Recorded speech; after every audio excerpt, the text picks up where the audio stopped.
أبو شاكر المحترم. آه أنت بتذكرني بأيام الكرامة الجميلة. يا رب. يعني هلا المحسوبيات والواسطات، أنا سمعتك تتكلم عن المحسوبيات والواسطات، ما ضل؟ ما ضل إن شاء الله بإذن الله، بإذن الله. والمنتخب الشاب السوري إن شاء الله على مثل نتائج الكرامة بال 2008 إن شاء الله أمانة الله كبير، وإن شاء الله بهمة الشباب والدعم اللي أخذناه المعنوي إن شاء الله بنعمل شيء. كلمة بس لجمهور الفتوة لأنه يحبك والله.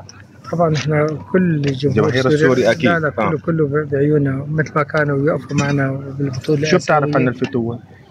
طبعا هو بطل دوري لموسمين سابقين. لاعبين كلهم على الراس. لا نحن كلهم احبابنا، يعني من كابتن انور لكابتن جمال سعيد لكابتن نافع للكابتن وليد هدي والتطو خف من انت محترم والله. تحياتي، الله يوفقك.